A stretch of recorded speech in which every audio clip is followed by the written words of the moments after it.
Hello, good morning. My name is Micael Sousa. And my name is Carla Sousa. We are here to present to you this edition of Leiriatalks.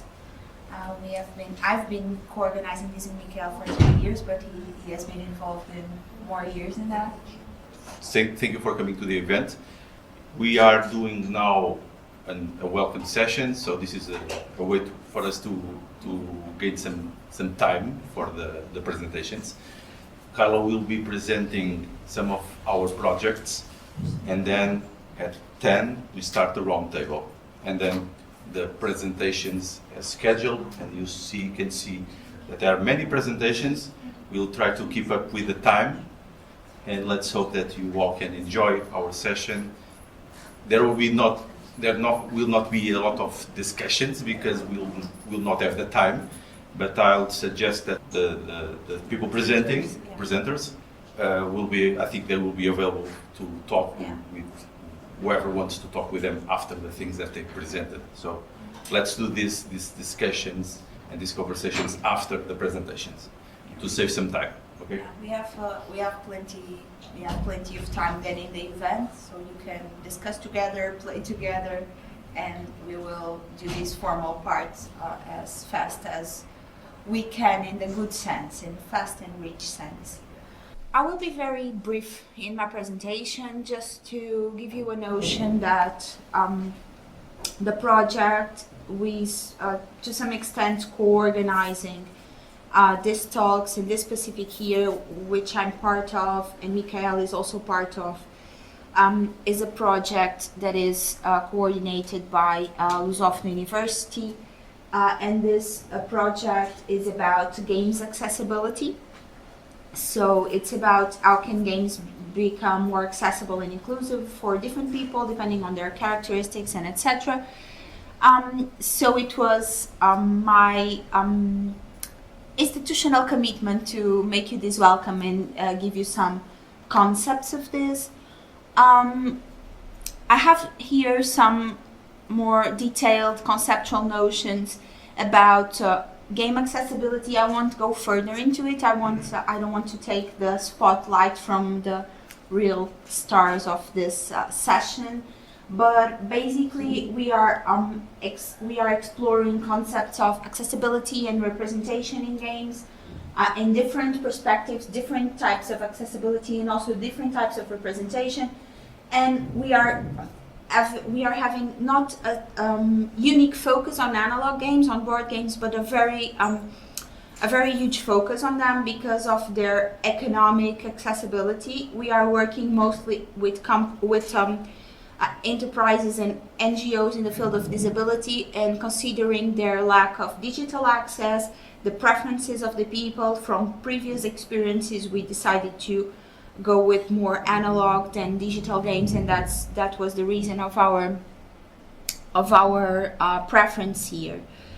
So this is the project, as I said. It's basically joins. It's coordinated by Lusófona University. It also joins Universidade Nova, but it is has as partners APPACDM, Lisboa, and CSD, which are NGOs in the field of disability, and Humanitas, which is also in the field of disability, but it's a huge federation. The idea here is that games can become more accessible if, in some extent, people with disabilities take part in the creation process. That's the main idea. We are a bit in the beginning of the project, and in the end, our idea is to develop a game design kit driven to accessible games for mostly people with intellectual and motor disabilities. With that being said, and very, very briefly, we have been developing some initiatives at Leiriacon. In the previous year, we have been organizing the talks. We have been also bothering people, so we collected data from the community of board gamers about their perceptions on inclusivity, and Joanna, that we'll talk later, made several interviews with game designers about their perceptions on accessibility and inclusivity in the game design process, and she will present some preliminary results. This year specifically, we are developing, besides the talks, two main, I would say, initiatives. First, we are, before the talks, we will invite, I would say, most of you, because the idea is the best talks, but I don't have, from what I saw in your abstracts, several doubts on that, to submit to our journal, International Journal of Games and Social Impact, that publishes every academic initiative regarding how games can have a social impact in the very broad sense of the word social impact, okay? How they are impacted by society, and they impact society. And more interesting than that, even, I can say, we are today launching our prize, Games for Social Impact Prize. It's called GLOBE because it's the name of our lab in the university where I'm part. Micael also, Joana also, that is the Games and Social Impact Media Research Lab.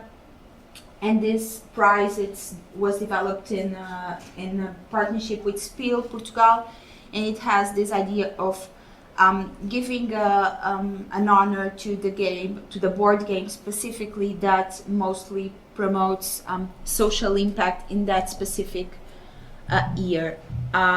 It is launched online. Let me just take the presentation from there. So the prize is online. You have here already the descriptive of the prize. The deadline for applying games for this prize will be in the end of the current year, and then in the next Leiriatalks we will present what were the results. We have a very different, I would say, jury, and it is sponsored by the same projects and initiatives that I present to you. I kindly ask you to share this prize. I think it's the first year, but it's very important to us that it's shared, and as a prize, besides the seal of social impact in your game, you will also receive a meeple developed by one of the disability federations that I present to you before. So with that being said, I would pass on the word. I would thank you for hearing me, and pass on the word to Joana to present you more interesting content than institutional welcomings. And thank you for your attention.